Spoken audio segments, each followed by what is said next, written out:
الجن والانس الا ليعبدون۔ بے شمار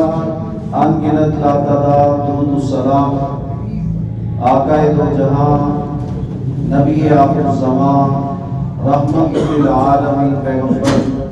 جناب حضرت محمد صلی اللہ علیہ وآلہ وسلم کی ذات ببرکات کے اوپر۔ سامعین محترم، سب سے پہلے بارگاہ رب العالمین میں دعا ہے کہ اللہ رب العزت میری اور آپ کی حاضری تشریف آوری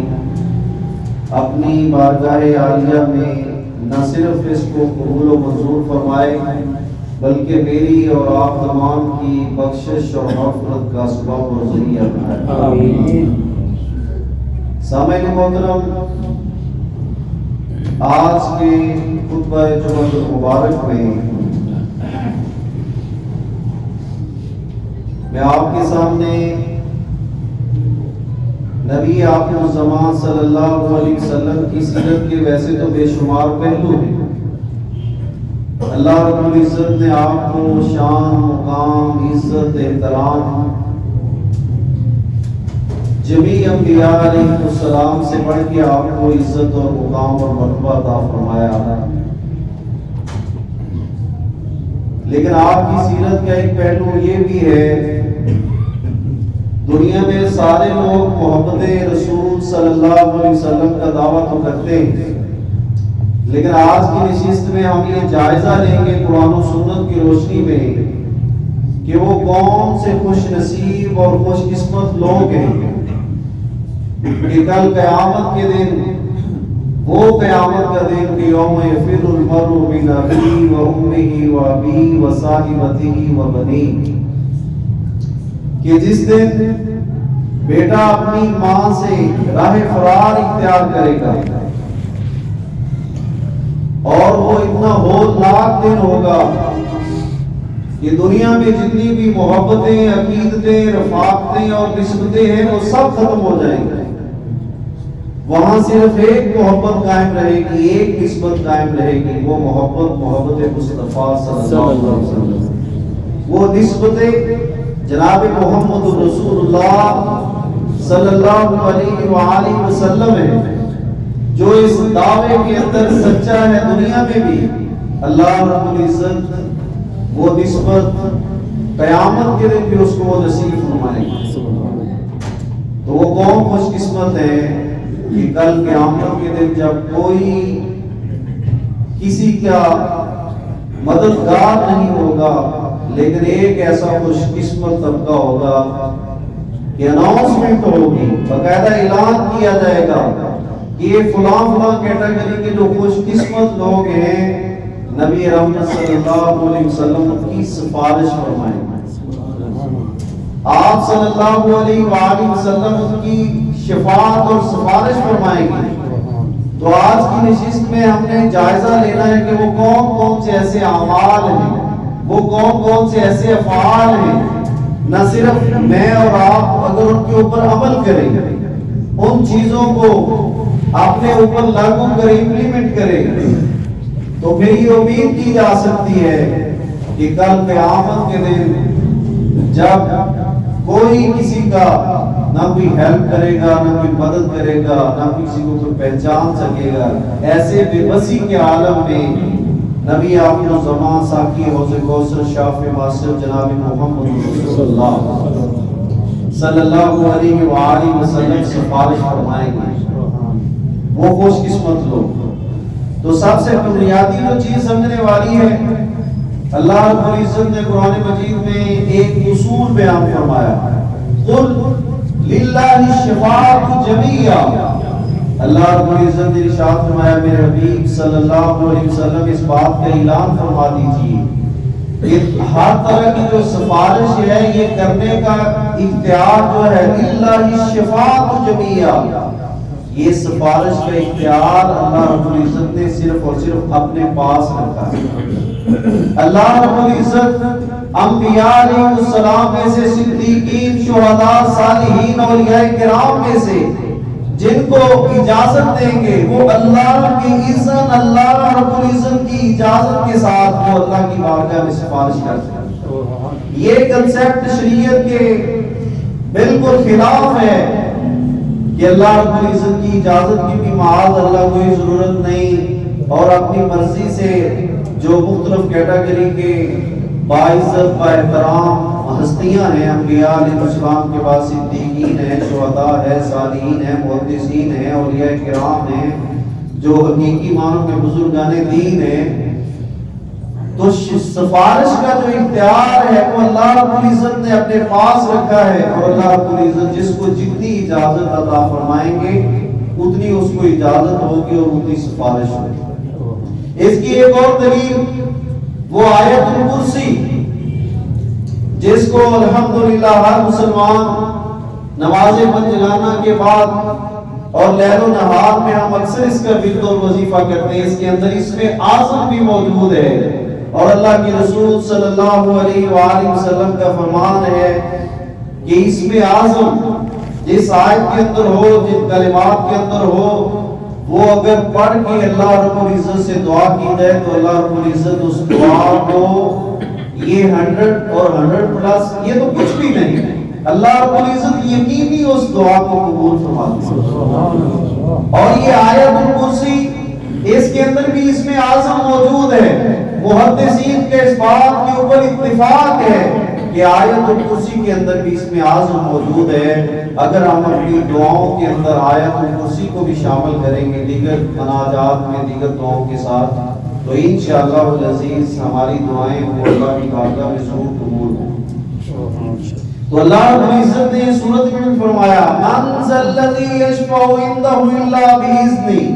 یہاں کوسچن مارک ہے، سوالیہ نشان ہے. اللہ رب العزت نے ارشاد فرمایا من ذا الذی یشفع عنده الا باذنہ، کہ کون وہ ہستی ہے، کون سی وہ شخصیت ہے جو اللہ کی بارگاہ میں سفارش کر سکے.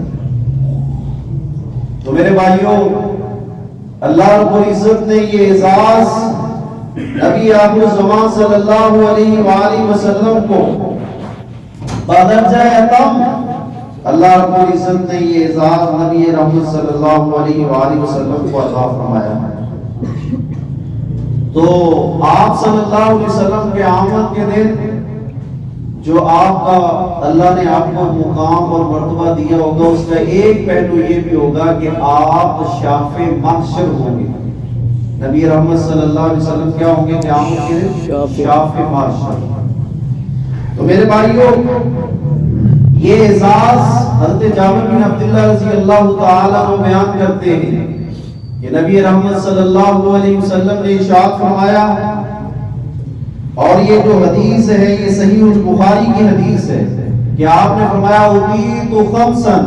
لم یؤتہن احد من قبلی، کہ اللہ رب العزت نے مجھے 5 ایسی خوبیاں عطا فرمائی ہیں جو مجھ سے پہلے کسی نبی کو وہ حاصل نہیں ہیں. چونکہ ٹائم کا بھی میں نے خیال رکھنا ہے، میں ان شارٹ اپنے اس موضوع کو آگے لے جانے کی کوشش کروں گا بغیر تفصیل کے. تو ان 5 خوبیوں میں سے ایک یہ بھی ہے جو میرے موضوع اور ٹاپک سے ریلیٹڈ ہے کہ نبی رحمت صلی اللہ علیہ وسلم نے فرمایا وَأُوتِيتُ الشِّفَاءَ. ان 5 خوبیوں میں سے ایک خوبی یہ بھی ہے کہ اللہ رب العزت نے مجھے سفارش عطا فرمائی. لم یؤتہن احد من قبلی. صحیح بخاری کے الفاظ ہیں کہ آپ علیہ السلام نے فرمایا یہ 5 ایسی خوبیاں ہیں جو مجھ سے پہلے کسی انبیاء کو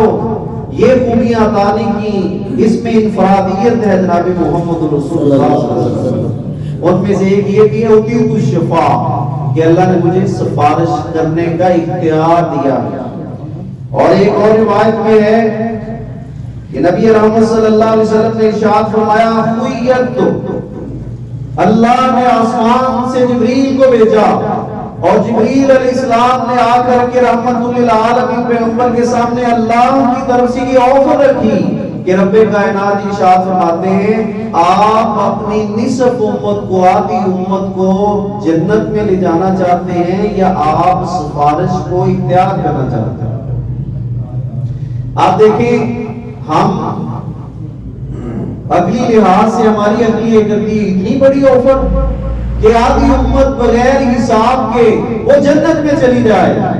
یا کہ سفارش کو اختیار کیا جائے. تو نبی رحمت صلی اللہ علیہ وسلم پہ قربان جائیں، فدا کا بھی موفی، یہ صحابہ کا سب سے بہترین ڈائیلاگ تھا جب وہ اللہ کے حبیب صلی اللہ علیہ وسلم سے مخاطب ہوتے تھے، کیونکہ اس دنیا کائنات میں اگر کوئی سمجھنے والا سمجھے آسمان کی چھت تلے اور زمین کے اوپر صرف ایک ہی ایسی ہستی ہے، وہ انسان کے والدین کی ہستی ہے، اس سے کوئی محترم رشتہ نہیں ہے۔ اس لیے صحابہ کہتے تھے فدا کا بھی و امی یا رسول اللہ صلی اللہ علیہ وسلم، اللہ کے رسول دنیا کی سب سے قیمتی ترین چیز وہ والدین ہیں۔ افسوس کہ آج کی نوجوان نسل اس چیز سے راہ فرار اختیار کر رہی ہے۔ آج دیکھ لیں کہ والدین اور بچوں کے مابین کتنی دوریاں ہو چکی ہیں۔ تو آپ صلی اللہ علیہ وسلم نے ارشاد فرمایا اللہ نے مجھے اختیار دیا، فاخترت الشفاء، میں نے جبریل کو کہا میرا یہ پیغام رب العالمین کو دیجئے کہ میں سفارش کو قبول کرتا ہوں۔ تو میرے بھائیوں یہ کوئی معمولی بات نہیں، تو سب سے پہلے شفاعت عظمی ہے کہ جب میں صرف اشارہ کروں گا، آپ ماشاءاللہ کریم لوگ ہیں، تو قیامت کا دن ہوگا، جمیع انبیاء علیہ السلام موجود ہوں گے۔ آپ نے علماء سے سنا حساب کتاب سٹارٹ نہیں ہو رہا، شروع نہیں ہو رہا، تو تمام انبیاء علیہ السلام کے پاس نمائندہ لوگ جائیں گے، آدم علیہ السلام سے لے کر کے جناب جد الانبیاء ابراہیم علیہ السلام تلک، ابراہیم علیہ السلام سے لے کر کے جناب عیسیٰ علیہ السلام تلک تمام وہ کہیں گے کہ ہم اللہ کی بارگاہ میں یہ سفارش نہیں کر سکتے، آپ محمد رسول اللہ صلی اللہ علیہ وسلم کے پاس۔ وہ چنانچہ وفد آئے گا، پھر آپ اللہ کی بارگاہ میں سفارش کریں گے۔ تو آپ صلی اللہ علیہ وسلم جو شفاعت عظمی ہے وہ یہ ہے کہ آپ اللہ کی بارگاہ میں یہ سفارش کریں گے کہ حساب کو شروع کیا۔ آپ صلی اللہ علیہ وسلم یہاں ایک نقطہ اور پوائنٹ اس کو نوٹ کیجئے، بعض ہمارے جو بھائی ہیں ان کو غلط فہمی ہے کہ یہ تو اللہ کے حبیب صلی اللہ علیہ وسلم کی وہ عزت وہ مرتبہ وہ قدر نہیں کرتے۔ میرے بھائیوں ہمارا یہ عقیدہ ہے، سلف صالحین کی یہ دعوت ہے، حاملین کتاب و سنت کا یہ پیغام ہے کہ تمام کی تمام انسانیت کو ایک پڑھنے میں جمع کیا جائے اور دوسرے پڑھنے میں تنہا اپنا کلام محمد رسول اللہ صلی اللہ علیہ وسلم آپ کی ذات ببرکات ہو، اور دوسرے پڑھنے میں کل کائنات ہو۔ اور یہ حدیث میں موجود ہے، جو حرم مکی ہے وہاں ایک ترازو رکھا گیا، وہاں آسمان سے جبریل ایک ٹیم لے کے آئے، پھر وزن کیا گیا۔ آپ صلی اللہ علیہ وسلم نے فرمایا کہ جب وزن کیا گیا میرے مد مقابل کل کائنات تھی، تو اس کے اندر اولیاء بھی تھے، صلحاء بھی تھے، اتقیاء بھی تھے، ہمارا ایمان ہے، میں اور آپ پوری انسانیت تھی۔ دوسرے پڑھنے میں تنہا اپنا کلام تھے۔ جب وزن کیا گیا تو اللہ کے رسول صلی اللہ علیہ وسلم کا پلڑا پھر بھی بھاری، یعنی یہ ہے مقام مصطفیٰ صلی اللہ علیہ وسلم، یہ ہے اللہ نے آپ کو شان اور مقام عطا کیا ہے کہ جہاں پہ فرمان رسول ہو، یہ ہم دعوت دیتے ہیں تمام بھائیوں کو، جہاں حدیث رسول کی بات آئے، جہاں فرمان رسول کی بات آئے، جہاں قول رسول کی بات آئے، بڑے سے بڑے جبے کی پرواہ نہ کرتے ہوئے ان کی عزت اپنی جگہ، ان کا احترام اپنی جگہ، لیکن جہاں ارشاد رسول ہوگا، قول رسول ہوگا، جہاں حدیث رسول ہوگی ساری کائنات کی بات کو ٹکرایا جا سکتا ہے، لیکن محمد رسول اللہ صلی اللہ علیہ وسلم کی بات کے اوپر، آپ کی سنت حدیث کے اوپر آنچ نہیں، یہ مقام مصطفیٰ صلی اللہ علیہ وسلم، تو آپ اس سفارش کریں۔ تو میرے بھائیوں قرآن و سنت کی روشنی میں وہ کون سے خوش قسمت لوگ ہیں کہ اللہ رب العزت مجھے اور آپ کو بھی ان لوگوں میں سے شامل فرمائے کہ جن کی نبی آخر الزمان صلی اللہ علیہ وسلم سفارش فرمائے۔ تو میرے بھائیوں سب سے پہلے میں وہ دو چار جو وظائف ہیں مختصر وقت میں وہ بتانا ضروری سمجھتا ہوں کہ اگر ہم ان کے اوپر عمل کریں تو پھر انشاءاللہ 100 کیا 1000 کیا دنیا کے ڈیجٹ تو ختم ہو سکتے ہیں، لیکن اس سے بھی یہ یقینی بات ہے کہ اللہ رب العزت کے محبوب پیغمبر کی شفاعت جو ہے وہ ضرور نصیب ہوگی انشاءاللہ۔ میرے بھائیوں نبی رحمت صلی اللہ علیہ وآلہ وسلم وسلم نے ارشاد فرمایا سب سے وہ خوش قسمت انسان جو توحید کو اختیار کرتا ہے، جس کا اوڑھنا بچھونا، جس کے لیل و نہار صبح و شام، جس کی سوچ فکر نقطہ نظر وہ عقیدہ توحید کے ارد گرد گھومتا ہو، کیونکہ یہ توحید کی وہ دعوت ہے جو لا الہ الا اللہ کی دعوت ہے۔ آدم علیہ السلام سے لے کر جناب عیسیٰ بن مریم تک جمیع انبیاء علیہ السلام جب دنیا میں تشریف لائے، آپ ان کی تاریخ کو اٹھا کے دیکھیے، ان کی دعوت کا جو مشترکہ، ان کی دعوت کا جو ایک مقصد تھا، مشترکہ دعوت کا جو ایک لب لباب اور خلاصہ اور نچوڑ تھا، وہ عقیدہ توحید تھا۔ تو نبی رحمت صلی اللہ علیہ وآلہ وسلم نے ارشاد فرمایا کہ میری سفارش اگر کل قیامت کے دن میری امت کے وہ خوش نصیب جو لوگ حاصل کرنا چاہتے ہیں، امیر ہے یا غریب، چھوٹا ہے یا بڑا، مرد ہے یا عورت، بلا تخصیص، تو نبی رحمت صلی اللہ علیہ وسلم نے ارشاد فرمایا تو سب سے پہلی کیٹیگری جو خوش قسمت لوگ ہوں گے وہ جو توحید سے ریلیٹڈ اور منسلک ہوں گے، عقیدہ توحید کو اختیار کرنے والے۔ فرمایا کہ میں اللہ کا نبی ان لوگوں کی سفارش ضرور کروں گا جن کی صبح و شام، جن کا اوڑھنا بچھونا، جن کی موت اور زندگی کا جو دار و مدار ہے، انحصار ہے، وہ عقیدہ توحید کے اوپر۔ میرے بھائیوں، حج مسلمانوں کا بہت بڑا فریضہ ہے، قربانی مسلمانوں کا ایک شعار ہے۔ آپ ان تمام تعلیمات کو اٹھا کے دیکھیے، تمام انبیاء علیہ السلام کی دعوت کو اٹھا کے دیکھیے، وقت اجازت نہیں دیتا۔ تمام انبیاء جب بھی اپنی قوم سے مخاطب ہوئے، سب سے پہلے انہوں نے لوگوں کو اللہ کی اطاعت کا تعارف اور عقیدہ توحید کی دعوت دی۔ اس لیے میرے بھائیوں، آپ یہ کوشش کریں، ہم تمام دوست اس چیز کا اہتمام کریں کہ ہم نے انشاءاللہ العزیز منہج توحید، عقیدہ توحید اور دعوت توحید کو نہ صرف اپنانا ہے بلکہ ایک ایک فرد تک اس عقیدہ توحید اور دعوت توحید کو پہنچانا ہے۔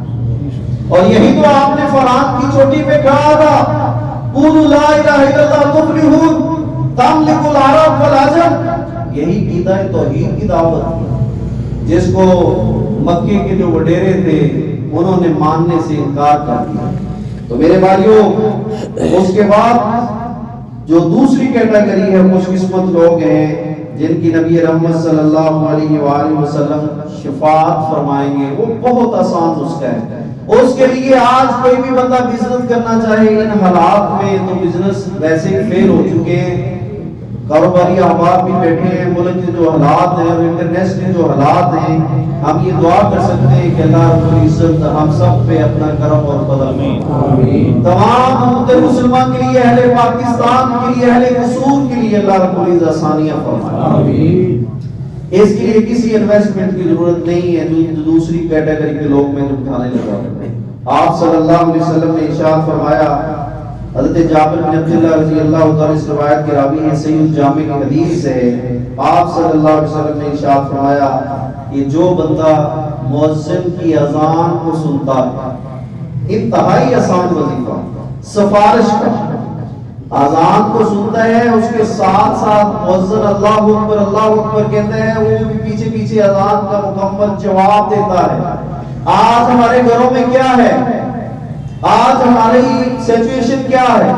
کہ ہمارا موبائل چل رہا ہے، LCD چل رہی ہے اور باقی ہماری مصروفیات ہیں، ہم اذان کی کوئی پرواہ نہیں کرتے۔ تو میرے بھائیوں، اگر ہم یہ چاہتے ہیں کہ ہمیں آپ صلی اللہ علیہ وسلم کی شفاعت نصیب ہو تو اس کے لیے آسان ترین نسخہ یہ ہے کہ جو آپ کی زبان پر حق سے وما ينطق عن الهوى ان هو الا وحی یوحى، میں اور آپ اپنی مرضی سے گفتگو کرتے ہیں، آسمان کے نیچے زمین کے اوپر صرف ایک ہی ہستی ہے، وہ جب بھی اپنے لبوں کو جنبش دیتے ہیں وہ اللہ کی مرضی اور منشا سے دیتے ہیں، وہ جناب محمد صلی اللہ علیہ وسلم کی راہ۔ آپ نے فرمایا جس نے اذان کو سنا، اذان کا جواب دیا، پھر میرے اوپر درود پڑھا۔ صحابہ نے یہ پوچھا اور آپ نے یہ وضاحت کی یہ خود ساختہ میڈ ان پاکستان درود نہیں، بلکہ وہ درود جو میڈ ان مکہ اور مدینہ ہے، وہ درود ابراہیمی ہے جس کو ہم نماز میں پڑھتے ہیں۔ آپ صلی اللہ علیہ وسلم نے ارشاد فرمایا کہ جو میرے اوپر درود ابراہیمی پڑھے گا، اذان کا جواب سننے کے بعد پھر وہ مشہور جو دعا ہے مسنون وہ پڑھے گا، فرمایا یہ وہ خوش قسمت لوگ ہیں جن کی اللہ کے حبیب صلی اللہ علیہ وسلم قیامت کے دن جب کوئی کسی کو پہچان نہیں سکے گا، واہ میں قربان جاؤں اس عظیم ہستی کے اوپر، اس عظیم پیغمبر کو اپنی امت کا کتنا خیال ہے۔ آپ صلی اللہ علیہ وسلم ان خوش قسمت لوگوں کی سفارش فرمائیں۔ اللہم اجعلنا منہم، یہ میں دعا کر رہا ہوں عربی میں، اللہم اجعلنا منہم، آپ آمین کہہ دیجئے۔ اس کا مقصد یہ ہے اللہ ہمیں خوش قسمت لوگوں میں شامل فرمائے۔ یہ عمل انتہائی آسان ہے، یہ دوسری کیٹیگری کے لوگ۔ اور نمبر 3 وہ خوش قسمت لوگ جن کی سفارش نبی رحمت صلی اللہ علیہ وسلم بیان فرمائیں گے، وہ بھی انتہائی آسان وظیفہ ہے، کوئی انویسٹمنٹ نہیں۔ آپ نے فرمایا جو بندہ، یہ صحیح جامع صحیح کی روایت ہے، آپ نے فرمایا جو بندہ، حضرت ابو درداء رضی اللہ تعالیٰ اس کے راوی ہیں، آپ نے فرمایا تیسرے نمبر پہ تیسرے خوش قسمت لوگ جن کی آپ کی سفارش فرمائیں گے، جو بندہ صبح 10 دفعہ اور شام کو 10 دفعہ۔ علماء نے اس کی توضیح یہ کی ہے کہ بعد صلاۃ الفجر 10 دفعہ اور مغرب کے بعد 10 دفعہ جو بندہ درود ابراہیمی پڑھتا ہے، اللہ کے رسول صلی اللہ علیہ وسلم نے فرمایا کہ میں اللہ کا نبی اور رسول ان خوش قسمت اپنے امتیوں کی سفارش کروں۔ 10 دفعہ صبح 10 دفعہ شام جو درود پاک پڑھتا ہے میرے بھائیوں۔ نمبر 3 نمبر 4 وہ خوش قسمت لوگ جن کی اللہ کے رسول صلی اللہ علیہ وسلم سفارش فرمائیں گے۔ آپ نے فرمایا جو اللہ کی بارگاہ میں اللہ کے حضور کثرت سے سجدے کرتے ہیں، سجدوں کو لمبا کرتے ہیں اور سجدے زیادہ کرتے ہیں، سجدوں کو زیادہ کرنے والا اور سجدوں کو لمبا کرنے والا۔ فرائض تو پڑھنے ہی پڑھنے ہیں، ان کی تو کوئی معافی نہیں ہے۔ تو علماء نے محدثین نے لکھا ہے ان کے اندر نوافل بھی ہیں، تہجد بھی ہے۔ جو انسان کثرت سے سجدے کرتا ہے، زیادہ سجدے تبھی ہوں گے نا جب ہم نوافل زیادہ پڑھیں۔ تو فرمایا اللہ کے حبیب صلی اللہ علیہ وسلم نے یہ خوش قسمت کثرت سے سجدے کرنے والے جن کی میں کل قیامت دن اللہ کی بارگاہ میں سفارش کروں۔ تو میرے بھائیوں، اس کے ساتھ ساتھ اللہ کے رسول صلی اللہ علیہ وسلم ان خوش قسمت لوگوں کی بھی سفارش فرمائیں گے جن کی ایمان کی حالت میں جن کو موت مدینہ رسول صلی اللہ علیہ وسلم میں آ گیا۔ میرے بھائیوں، ہر مسلمان کے دل میں جو لا الہ الا اللہ محمد رسول اللہ پڑھتا ہے، اس کے دل میں حرم مکی کا بھی احترام ہونا چاہیے، اس کے دل میں حرم مدنی کا بھی احترام ہونا چاہیے۔ تو آپ صلی اللہ علیہ وسلم نے فرمایا وہ خوش قسمت انسان جو لا الہ الا اللہ پڑھنے والا ہے، عقیدہ توحید کو اختیار کرنے والا ہے، اور جب اس کے آخری لمحات آتے ہیں تو اس کو موت مدینہ رسول صلی اللہ علیہ وسلم میں نصیب ہوتی ہے۔ تو ڈیفینیٹلی جس کی موت ادھر ہوگی اس کی تدفین بھی ادھر ہوگی۔ تو آپ صلی اللہ علیہ وسلم نے فرمایا کہ میں اللہ کا نبی اور رسول جو مدینہ رسول میں حالت ایمان تو شرط ہے، حالت ایمان میں جو مدینہ رسول میں وفات پانے والا ہے، میں اللہ کا نبی اس اپنے امتی کی بھی سفارش کروں۔ میرے بھائیوں، اس کے علاوہ اور بھی کیٹیگری ہیں جن کی قیامت کے دن نبی آخر الزمان، نبی بہنما صلی اللہ علیہ وآلہ وسلم سفارش کریں گے۔ تو آج کے خطبہ جمعہ میں انہی چیزوں کے اوپر اکتفا کرتے ہیں۔ میں اللہ کی بارگاہ میں دعا کرتا ہوں کہ اللہ رب العزت ہمیں ان چیزوں پہ عمل پیرا ہونے کی توفیق نصیب فرمائے، تاکہ ہماری یہ عارضی دنیا بھی بن جائے اور جو آخرت کی زندگی ہے اللہ رب العزت اس میں بھی ہمیں سرخرو اور آپ کی سفارش اور آپ صلی اللہ علیہ وسلم کی شفاعت نصیب فرمائے۔ وآخر دعوانا الحمدللہ رب العالمین۔